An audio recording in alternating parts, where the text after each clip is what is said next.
মানিকগঞ্জ শহরের মা ও দুই শিশুর মরদেহ উদ্ধার করেছে পুলিশ। দুপুর 2টার দিকে শহরের বান্দুটিয়া এলাকার একটি বাসা থেকে মরদেহগুলো উদ্ধার করা হয়।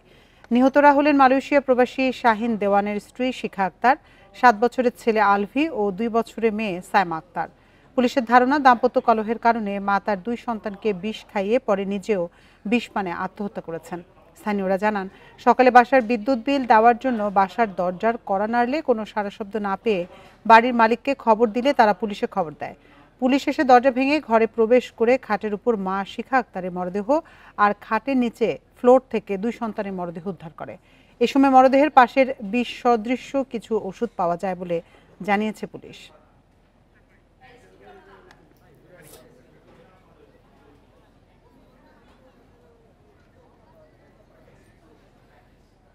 এ নিয়ে বিস্তারিত জানাতে মানিকগঞ্জ থেকে আমাদের সাথে যোগ দিচ্ছেন সহকর্মী মঞ্জুর রহমান। মঞ্জুর, মরদেহগুলো এই মুহূর্তে কোথায় রাখা হয়েছে এবং এলাকাবাসী এই হত্যাকাণ্ডের বিষয়ে কিছু জানাতে পেরেছে কিনা?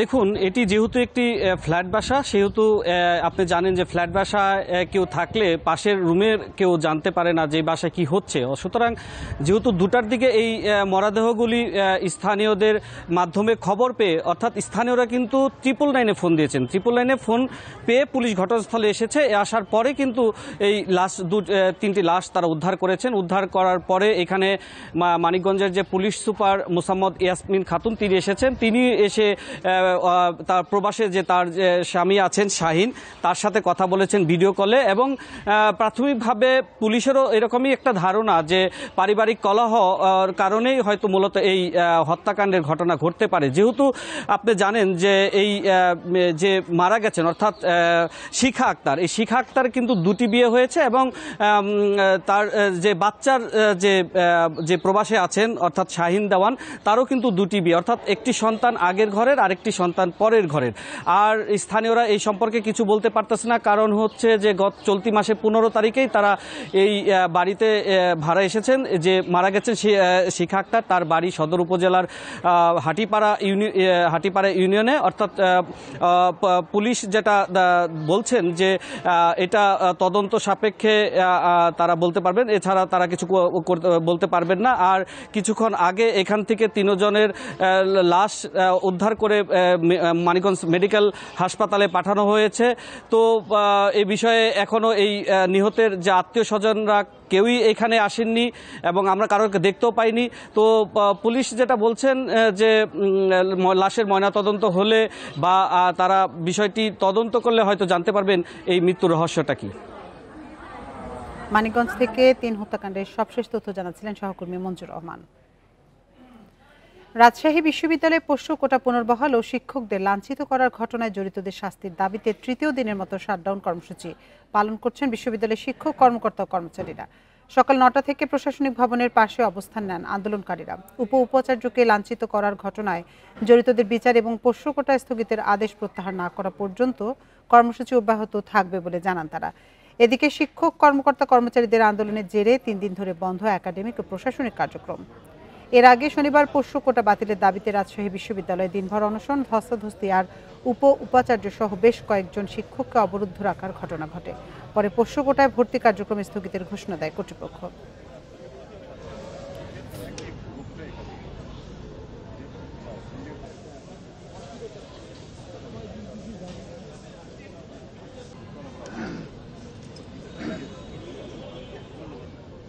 ছাত্র নামধারী কতিপয় সন্ত্রাসী দ্বারা আমাদের শিক্ষক আক্রান্ত হয়েছে।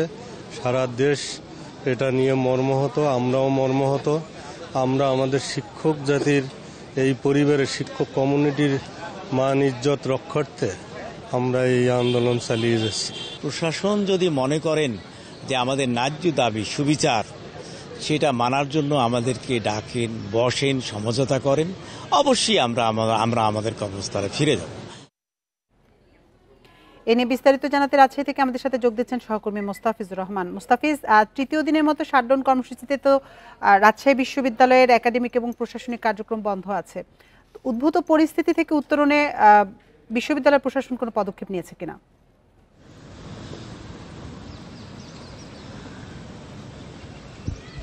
দেখুন, যে রাজশাহী বিশ্ববিদ্যালয়ে যে সংকটটি সৃষ্টি হয়েছে এই উদ্বুদ্ধ পরিস্থিতি নিয়ে আমরা দেখেছিলাম যে রাজশাহী বিশ্ববিদ্যালয়ের প্রভিসি, প্রক্টর এবং এখানে যারা কর্মকর্তারা ছিলেন সেই সাথে রাজশাহী বিশ্ববিদ্যালয়ের শিক্ষক বসেছিলেন এবং তারা একাধিকবার বৈঠক করেছেন এবং প্রভিসির পক্ষ থেকে, প্রশাসনের পক্ষ থেকে আশ্বস্ত করা হয়েছে, অর্থাৎ এখানে যে বড় বিষয়টি দাঁড়িয়েছে যে শিক্ষার্থীদের হাতে শিক্ষক লাঞ্ছিত যে বিষয়টি এসেছে, এইটি সবচেয়ে বড়। এখন যে দুটি ইস্যু ছিল, প্রাতিষ্ঠানিক সুবিধা আর একটি হচ্ছে শিক্ষক লাঞ্ছিতের যে ঘটনা, এই দুটি ইস্যু নিয়ে মূলত এখন আমরা দেখেছি যে রাজশাহী বিশ্ববিদ্যালয়ে যে কমপ্লিট শাটডাউন চলছে এই দুটি ইস্যু নিয়েই চলছে। এই বিষয়গুলো সিন্ডিকেট সবাই পাঠানো হয়েছে, সেই সাথে তদন্ত কমিটি করা হয়েছে। তদন্ত কমিটি হয়তো দ্রুত এর যে তদন্ত প্রতিবেদন সেটি দাখিল করবেন এবং সে অনুযায়ী তদন্ত কমিশনের নির্দেশনা অনুযায়ী সেটি বাস্তবায়িত হবে, এটি রাজশাহী বিশ্ববিদ্যালয়ের প্রভিসির পক্ষ থেকে জানানো হয়েছে। অপরদিকে প্রশাসনের সঙ্গে বৈঠকের পরে তাদের যে সিদ্ধান্ত, অর্থাৎ বিশ্ববিদ্যালয়ের যে শিক্ষক এবং কর্মকর্তা কর্মচারী তাদের যে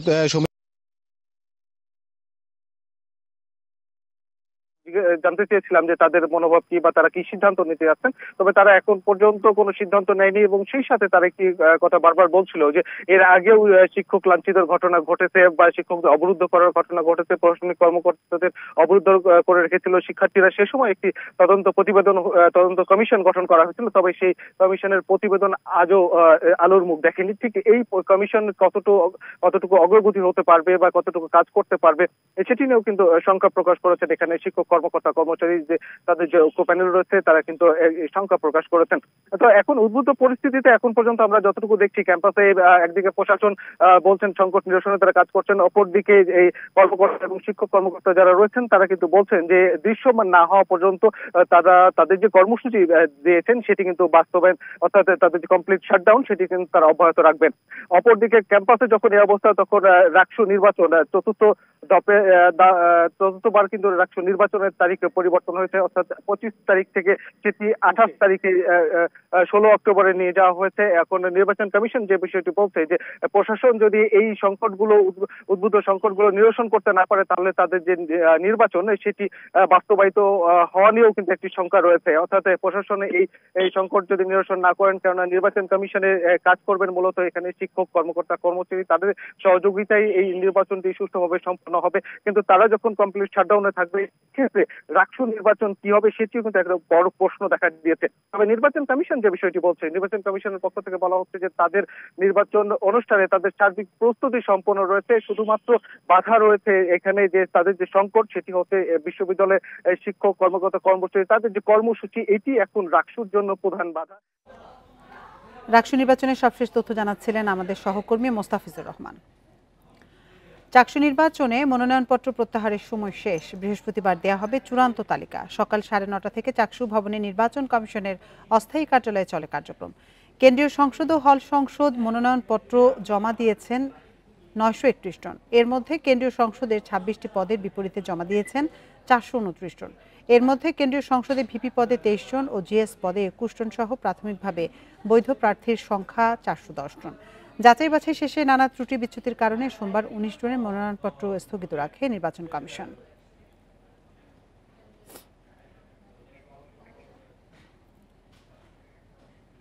এদিকে চাকসুর প্রাথমিক প্রার্থী তালিকা প্রকাশের পর থেকে চট্টগ্রাম বিশ্ববিদ্যালয়ে নির্বাচনে আমেজ। দুদিন পর চূড়ান্ত প্রার্থী তালিকা প্রকাশ হবে, তবে এর মধ্যে অনানুষ্ঠানিক প্রচার শুরু করেছেন প্রার্থীরা।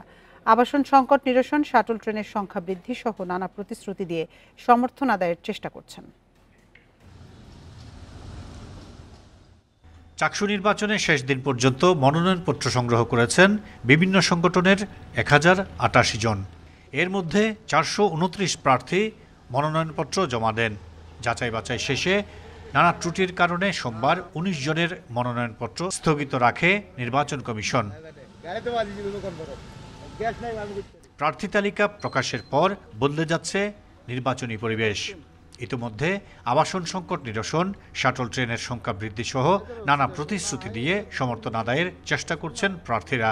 আবাসন নিশ্চিত না হওয়া পর্যন্ত যাতে আমাদের শিক্ষার্থীরা যারা দূর দূরান্ত থেকে আপনার বিভিন্ন ফ্ল্যাট কটেজে বসবাস করে তারা যেন আবাসন ভাতা পায়। দাবির ব্যাপারে আমরা বিশ্ববিদ্যালয় প্রশাসনকে জবাবদিহিতার আওতায় আনবো, যাতে আমাদের দাবিগুলো বাস্তবে রূপ দিতে পারি, আমরা সেভাবে কাজ করে যাব। বিশ্ববিদ্যালয়ে যেন শিক্ষার্থীরা রাতে দিনে এবং সবসময় আনাচে কানাচে সব জায়গায় যেন নিরাপদে চলাফেরা করতে পারে, এটা আমাদের প্রতিশ্রুতির একটা বড় অংশ। এরপরে আমাদের শতভাগ আবাসনের জন্য আমাদের দীর্ঘদিনের আন্দোলন চলছে, এটা আমাদের দ্বিতীয় দফায় ছিল। সার্বিক পরিবেশ সন্তোষজনক জানিয়েছেন সাধারণ শিক্ষার্থী ও প্রার্থীরা। তবে ভোটের আগে পরীক্ষা ও পূজার ছুটিতে ভোটার উপস্থিতি বাধাগ্রস্ত হবে বলে মনে করছেন তারা। আমাদের যে কোনো প্রয়োজনে যেন তাদের কাছে নির্দ্বিধায় যেতে পারে, সেখানে কোনো দলীয় লেজুর ভিত্তিক রাজনীতি যেন না থাকে। তারাও যেন তাদের ইস্তেহারে যে প্রতিশ্রুতিগুলোর কথা তুলে ধরে সেই প্রতিশ্রুতির কথাগুলো যেন পূর্ণভাবে সেখানে প্রতিফলন ঘটাতে পারে। নির্বাচনকে সুষ্ঠু ও শান্তিপূর্ণ করতে সব ব্যবস্থা নেওয়ার কথা জানিয়েছেন নির্বাচন কমিশন। আমরা একটা কমিটি করেছি, সেই কমিটির দায়িত্ব হবে পুরা আমাদের নির্বাচনী যে এরিয়া সেটার মধ্যে তারা ভিজিলেন্সে থাকবেন এবং তারা আমাদের অন্যান্য যে অ্যাক্টিভিটিসগুলো আচরণবিধির সাথে সমন্বয় হচ্ছে কিনা সেটা দেখার জন্য ওরা তদারকি করবেন। আগামী 12 অক্টোবর অনুষ্ঠিত হবে চাকসু নির্বাচন, যেখানে ভোটার সংখ্যা 27,500। Ahsan Riton, independent news, Chattogram. আওয়ামী লীগ পুনর্বাসন চেষ্টা বিএনপির জন্য কাল হয়ে দাঁড়াবে বলে মন্তব্য করেছেন এনসিপির আহ্বায়ক নাহিদ ইসলাম। এ ধরনের চেষ্টা থেকে বিএনপিকে সরে আসতে হবে বলেও মন্তব্য করেন তিনি। রাজধানী বাংলা মোটরে সংবাদ সম্মেলনে জুলাই ঘোষণাপত্র ও প্রধান উপদেষ্টার ভাষণের বিষয়ে প্রতিক্রিয়া জানাচ্ছে এনসিপি আয়োজিত সংবাদ সম্মেলনে নাহিদ ইসলাম এসব কথা জানান। আওয়ামী লীগ তৎপরতা চালাচ্ছে, ষড়যন্ত্র করছে, সন্ত্রাসী কার্যক্রম করছে। অন্যদিকে দেশের কোনো রাজনীতিবিদ আওয়ামী লীগকে নির্বাচনে আনার ষড়যন্ত্র করছে। আমরা স্পষ্টভাবে বলতে চাই, আওয়ামী লীগকে নির্বাচনে আনার অথবা আওয়ামী লীগকে রাজনীতিতে পুনর্বাসন করার কোনো সুযোগ নাই। যারা এটা করার চেষ্টা করবে জনগণ তাদের বিরুদ্ধেই দাঁড়াবে, তাদের রাজনীতি বাংলাদেশ থেকে নাই হয়ে যাবে। রাজধানী মহাখালীতে পেট্রোল পাম্পে অগ্নিকাণ্ডের ঘটনায় 7 জন দগ্ধ হয়ে জাতীয় বার্ন ইনস্টিটিউটে ভর্তি হয়েছেন। এ নিয়ে বিস্তারিত জানাতে আমাদের সাথে যোগ দিচ্ছেন আমাদের সহকর্মী মামুনুর রহমান। মামুন, দগ্ধ 7 জনের শারীরিক অবস্থা সম্পর্কে চিকিৎসকরা সবশেষ কি তথ্য জানিয়েছেন?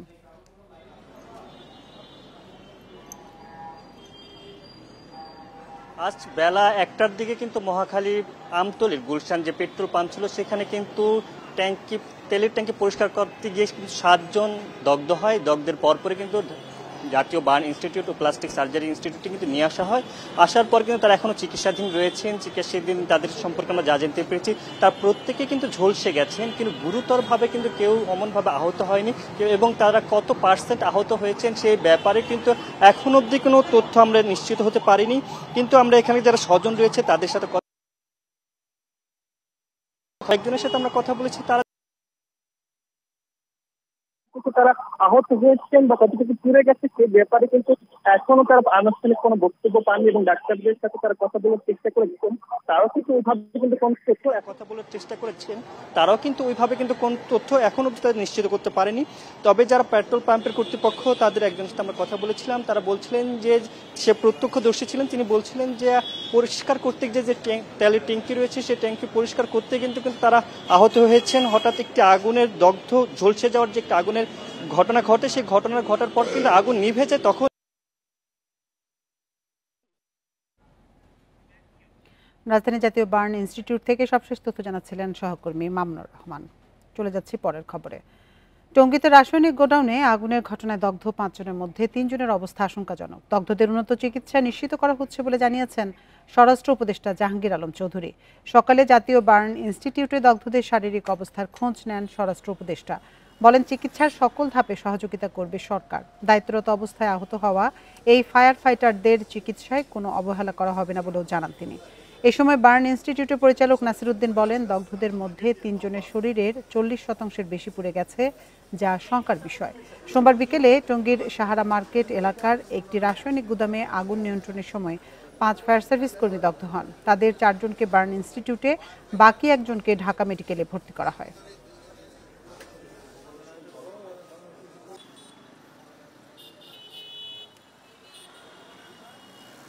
ওনাদের জন্য ওষুধপত্র সহ যে সমস্ত সহযোগিতা লাগবে ওনারা করবেন এবং আমরা সিনক্রোনাইজলি এটা করব।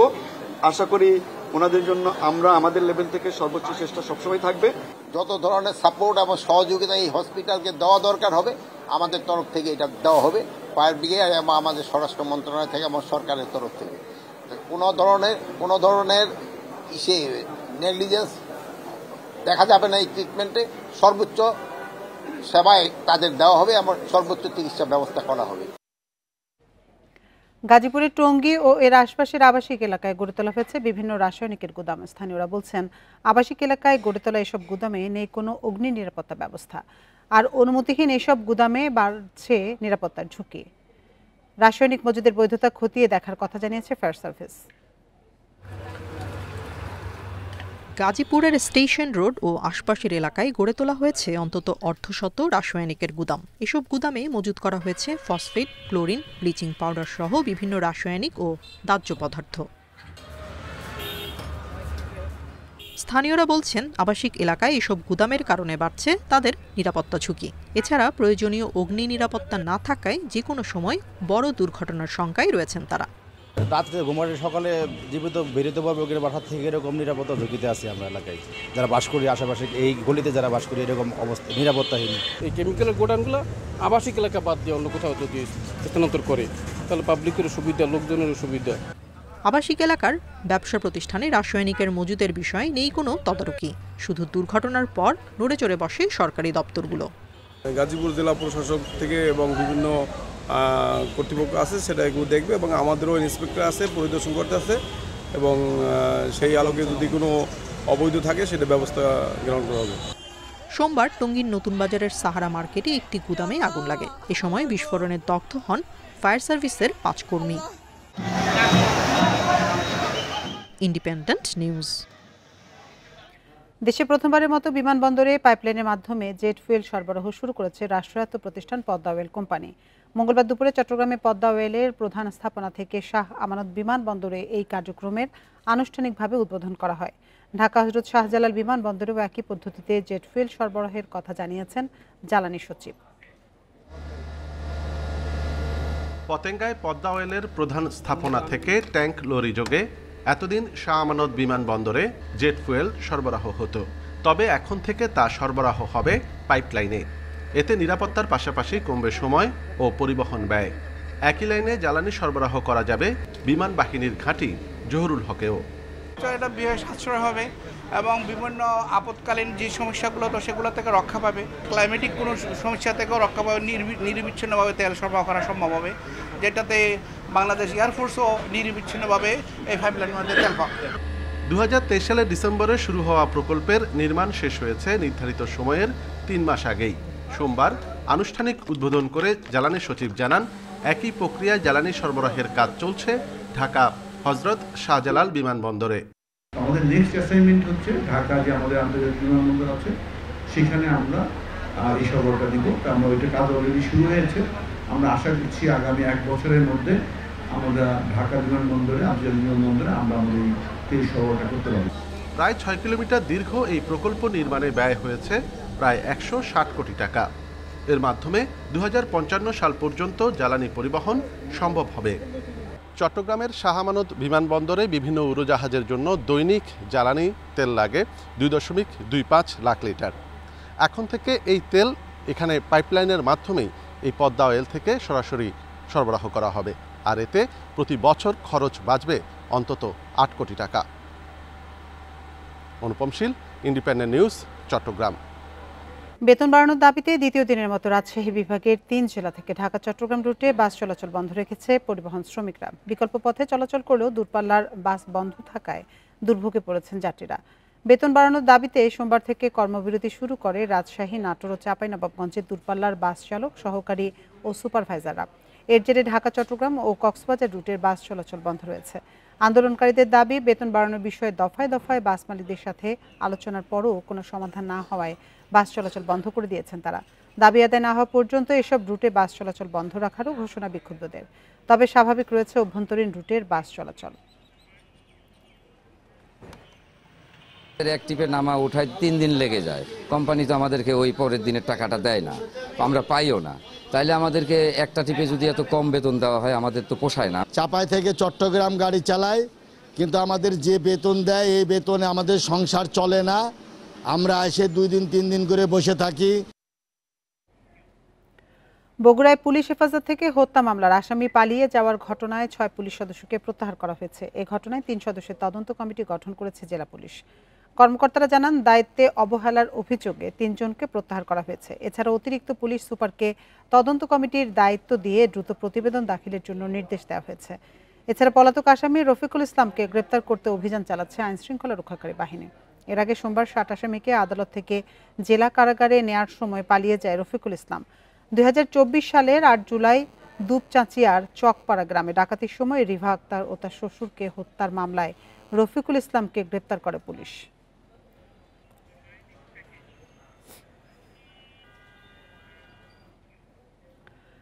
দেশের বিভিন্ন জেলায় মণ্ডপে মণ্ডপে শারদীয় দুর্গোৎসবের প্রতিমা তৈরি শেষে চলছে সাজসজ্জার কাজ। বাঙালি হিন্দুদের সবচেয়ে বড় ধর্মীয় উৎসব উদযাপনে পূজা কমিটিগুলো নিয়েছে নানা প্রস্তুতি। নির্বিঘ্নে উৎসব আয়োজনে তৎপর প্রশাসনও।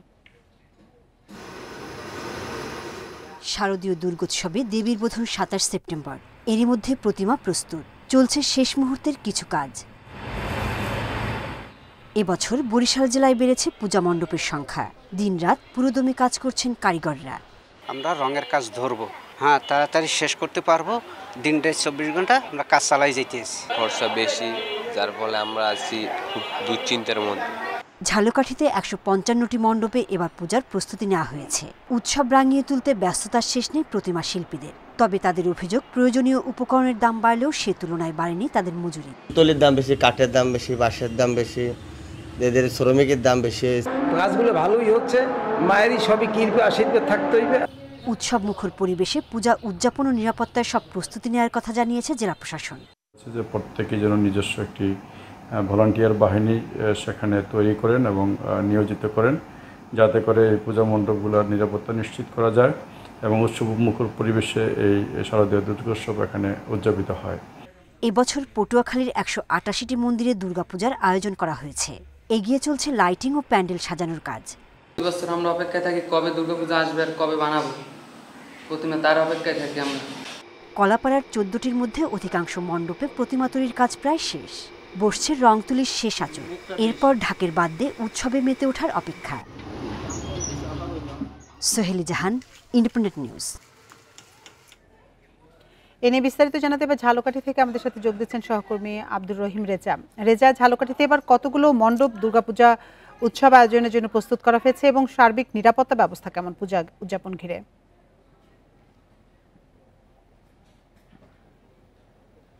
দেখুন, প্রতি বছরের ন্যায় সনাতন ধর্মাবলম্বীদের যে সবচেয়ে বড় দুর্গা উৎসব রয়েছে সেটি কিন্তু ঝালকাঠিতে এবছর পুরো দুমি আয়োজন প্রায় শেষের পথে। জেলায় এখন পর্যন্ত আমরা যে খবরটা জেনেছি সেটা হলো 157টি মণ্ডপ প্রস্তুত হয়েছে এই পূজাকে ঘিরে। প্রতি বছরের চেয়ে গত 2 বছরের চেয়ে এবছর কিছুটা মণ্ডপ কম হলেও এবছর কিন্তু 157টারই প্রস্তুতি শেষ। আমরা এখন অনেকগুলো মণ্ডপ ঘুরে দেখেছি যে শেষ সময়ের যে রং তুলির যে আঁচড় সেইটাও কিন্তু সম্পন্ন করা হয়েছে।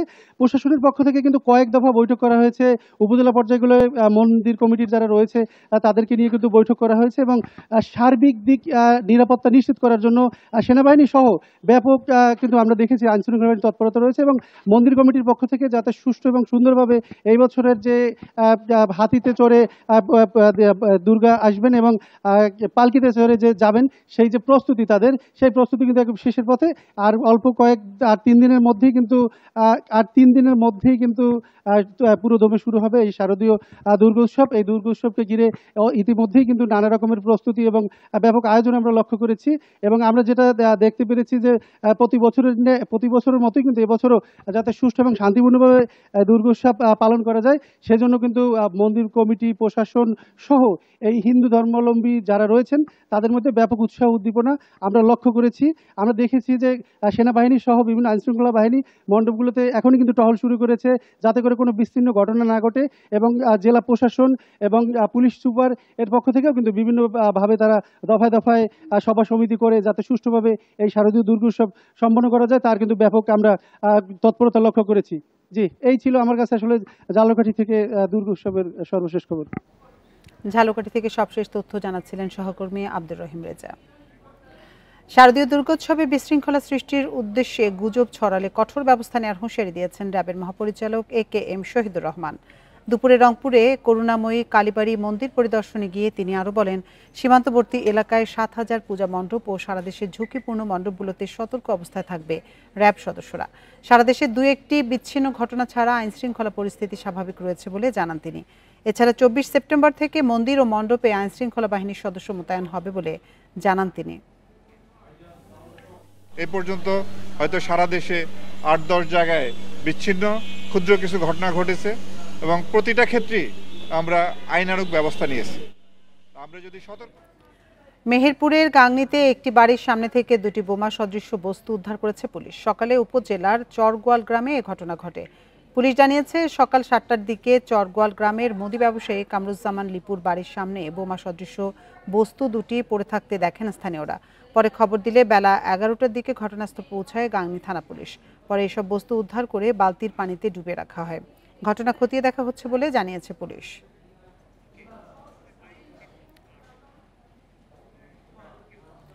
চাঁদপুরের কচুয়ায় যানজট নিরসনে অভিযান শুরু করেছে প্রশাসন। উপজেলার 2টি এলাকায় অভিযান চালিয়ে 3 শতাধিক অবৈধ স্থাপনা উচ্ছেদ করা হয়েছে।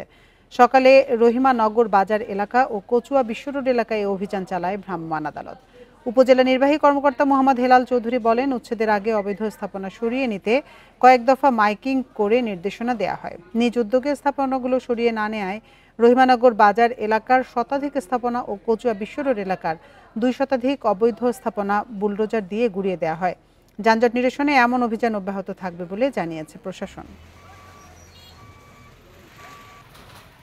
রাস্তার দুই পাশে প্রচুর পরিমাণ অবৈধ স্থাপনা রয়েছে, যেগুলো অবৈধ দখলদাররা দিনের পর দিন তৈরি করে এখানে জনদুর্ভোগ সৃষ্টি করছে এবং রাস্তাটা সংকীর্ণ করার কারণে এখানে প্রতিনিয়ত জ্যাম পড়ছে। পরবর্তী যাতে এখানে কোনো স্থাপনা না উঠতে পারে সেজন্য আমরা বাজার কমিটিকে ওরকম নির্দেশনা দেওয়া আছে। পটুয়াখালীর কুয়াকাটায় RNPL তাপবিদ্যুৎ কেন্দ্রে 2টি ইউনিটের মধ্যে একটি বন্ধ। ফলে 1320 মেগাওয়াট ক্ষমতার কেন্দ্রটিতে বিদ্যুৎ উৎপাদন হচ্ছে অর্ধেক। দীর্ঘমেয়াদী কয়লা সরবরাহ চুক্তি চূড়ান্ত না হওয়ায় কেন্দ্রটি পুরোপুরি চালু করা যাচ্ছে না বলছে কর্তৃপক্ষ। পটুয়াখালীর RNPL তাপবিদ্যুৎ কেন্দ্র জাতীয় গ্রিডে বিদ্যুৎ সরবরাহ শুরু করে 19 জানুয়ারি। শুরুতে প্রথম ইউনিটে 660 মেগাওয়াট বিদ্যুৎ জাতীয় গ্রিডে যুক্ত হয়। 9 এপ্রিল চালু হয় দ্বিতীয় ইউনিটও। তবে বর্তমানে চালু রয়েছে একটি ইউনিট। মূলত দীর্ঘমেয়াদী কয়লা সরবরাহ চুক্তি না হওয়ায় বিদ্যুৎ কেন্দ্রটি পুরো চালু হয়নি বলে জানিয়েছেন কর্মকর্তারা। জানান, 3বার আন্তর্জাতিক টেন্ডার ডেকেও সরবরাহকারী চূড়ান্ত করা যায়নি। বর্তমানে কেন্দ্রটির সক্ষমতার 1/4 ব্যবহার হচ্ছে। আমাদের এই বিদ্যুৎ কেন্দ্রের gross capacity 1320 megawatt, net capacity 1244 megawatt. বর্তমানে প্রয়োজনীয় বিদ্যুৎ উৎপাদনের জন্য আমাদের এখানে 1.5 লক্ষ টনের অধিক কয়লা মজুদ আছে এবং আমাদের কয়লার শিপমেন্টগুলি এখনও চলমান আছে। বিদ্যুৎ কেন্দ্রটি পূর্ণ সক্ষমতা চালু হলে দেশের বিদ্যুৎ চাহিদার 10% পূরণ হবে, কমবে আমদানি নির্ভরতা এবং উৎপাদন ব্যয়। তেল ভিত্তিক যে বিদ্যুৎ উৎপাদনের যে ব্যয়, এখান থেকে আমাদের এখানের উৎপাদন ব্যয় অনেকটা কম। বিষয়টি আসলে গুরুত্বের সঙ্গে বিবেচনা করে এই সঞ্চালন লাইনের মধ্য দিয়ে যাতে শতভাগ উৎপাদিত বিদ্যুৎ ন্যাশনাল গ্রিডে দেয়া যায়, এটি আসলে নিশ্চিত করা প্রয়োজন। দেশের সবচেয়ে বড় এই বিদ্যুৎ কেন্দ্রটি নির্মাণে ব্যয় হয়েছে প্রায় 31,000 কোটি টাকা, যার মধ্যে 21,500 কোটি টাকা ঋণ দিয়েছে চীন। চুক্তি অনুযায়ী সেপ্টেম্বর থেকে শুরু হচ্ছে ঋণ পরিশোধ। Independent news. নারায়ণগঞ্জের ফতুল্লায় নির্মাণাধীন ডিপিডিসির বিদ্যুৎ কেন্দ্রে ডাকাতির ঘটনায় 9 ডাকাতকে গ্রেপ্তার করেছে র্যাব। এ সময় তাদের কাছ থেকে লুট হওয়া অর্ধ কোটি টাকার বৈদ্যুতিক সরঞ্জাম উদ্ধার করা হয়। দুপুরে এক সংবাদ সম্মেলনে এ তথ্য জানায় র্যাব। এতে বলা হয়, গত 21 সেপ্টেম্বর রাতে ফতুল্লার পিলকুনিতে নির্মাণাধীন ডিপিডিসির বিদ্যুৎ কেন্দ্রে সিকিউরিটি গার্ডদের জিম্মি করে হাত পা বেঁধে ফেলে। পরে ট্রান্সফরমার, কেবল, তামার তার সহ আনুমানিক 65 লাখ টাকা মূল্যের বিভিন্ন যন্ত্রাংশ ট্রাকে নিয়ে লুট করে পালিয়ে যায়। এ ঘটনায় মামলা হলে র্যাব তথ্য প্রযুক্তির ব্যবহার করে ঢাকা এবং নারায়ণগঞ্জের বিভিন্ন এলাকায় অভিযান চালিয়ে ডাকাত দলের সর্দার লিটন সহ 9 জনকে গ্রেপ্তার করে। এ সময় ডাকাতির কাজে ব্যবহৃত একটি ট্রাক, খেলনা পিস্তল, চাকু, চাপাতি ও মোবাইল ফোন উদ্ধার করা হয়। এ ঘটনায় বাকি আসামিদের গ্রেপ্তারে অভিযান চলছে। এবং এখানে এই যে ডাকাতির কাজের সাথে কিছু লোকাল অস্ত্র এবং খেলনা পিস্তল ব্যবহার করেছে, যেটা একেবারে রিয়াল মনে হয় দেখলে। এইগুলোকে তারা ব্যবহার করেছে, চাপাতি, ছুরি এবং এই যে খেলনা পিস্তল ব্যবহার করেছে ডাকাতির জন্য। সেগুলো সহকারে আমরা তাদেরকে অ্যারেস্ট করি। ঢাকার ধামরাইয়ে অটোরিকশা চালক সাইদুর রহমান হত্যাকাণ্ডের রহস্য উদ্ঘাটন সহ 2 আসামিকে গ্রেপ্তার করেছে ঢাকা জেলা পিবিআই পুলিশ।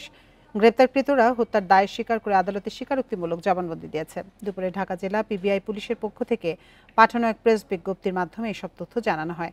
প্রেস বিজ্ঞপ্তিতে জানানো হয় 2023 সালের নভেম্বরে ঢাকার ধামরাইয়ের কেষ্টখালী গ্রামে ধানক্ষেত থেকে অটোরিকশা চালক সাইদুর রহমানের মরদেহ উদ্ধার করে পুলিশ।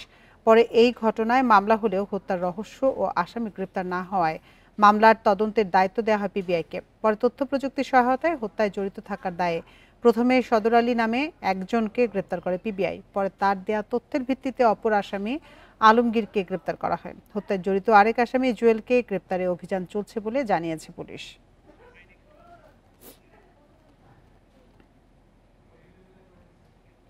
বেনাপোলে ভারত থেকে আসা অবৈধ পণ্যসহ দুজনকে আটক করেছে বিজিবি। রাতে যশোর বেনাপোল বাইপাস সড়ক থেকে আটক করা হয়। বিজিবি জানায়, গোপন সংবাদের ভিত্তিতে যশোর বেনাপোল বাইপাস সড়কে মাগুরা কার্গো সার্ভিসের একটি ট্রাকে তল্লাশি চালানো হয়। এ সময় সেখান থেকে 1,500 ভারতীয় শাড়ি, 200-র বেশি 3 পিস, ঔষধ ও বিভিন্ন প্রকার কসমেটিক্স জব্দ করা হয়, যার আনুমানিক বাজার মূল্য 2.5 কোটি টাকার বেশি। এ ঘটনায় চালক ও তার সহকারীকে আটক করা হয়েছে। জব্দ করা হয় কার্গো ট্রাকটি।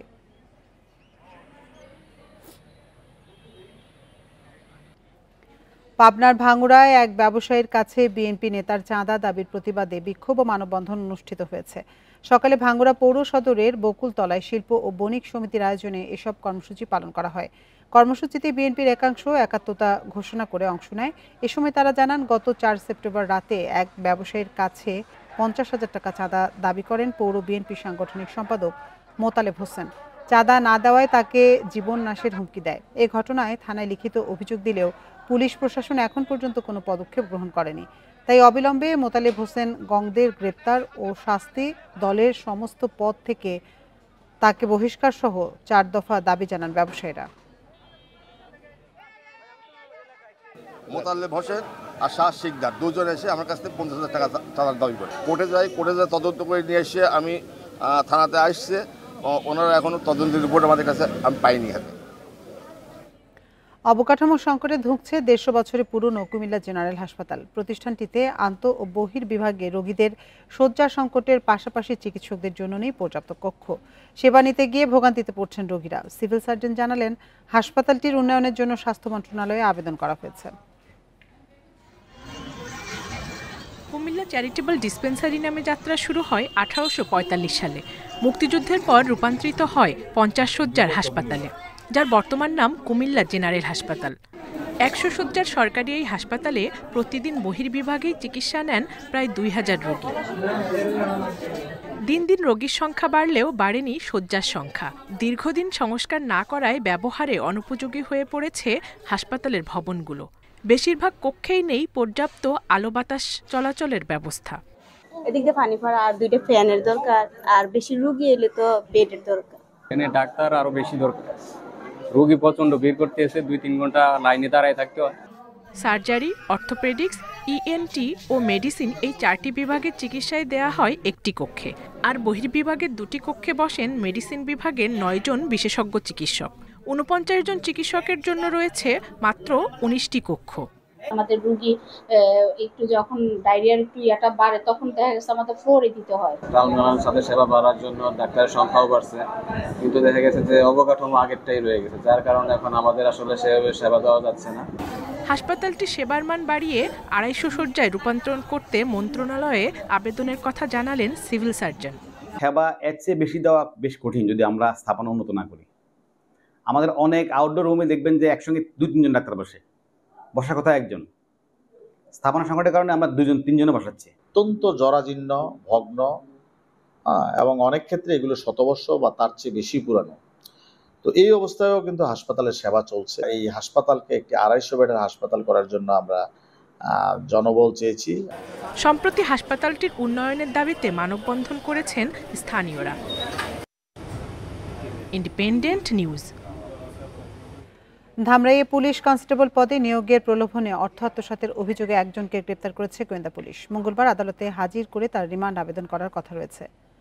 সোমবার রাতে ধামরাইয়ের ছোট চন্দাইল থেকে তাকে গ্রেপ্তার করা হয়। ঢাকা জেলা উত্তরের গোয়েন্দা পুলিশের ওসি জানান, ট্রেনে রিক্রুট কনস্টেবল পদে চাকরির প্রলোভন দেখিয়ে কয়েক ব্যক্তির কাছ থেকে লাখ লাখ টাকা হাতিয়ে নেয় উজ্জ্বল মিয়া নামে এক প্রতারক।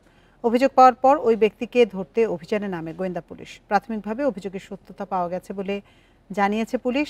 পুলিশ জানায়, প্রতারণার সাথে আরও কেউ জড়িত থেকে থাকলে তাকেও আইনের আওতায় আনা হবে।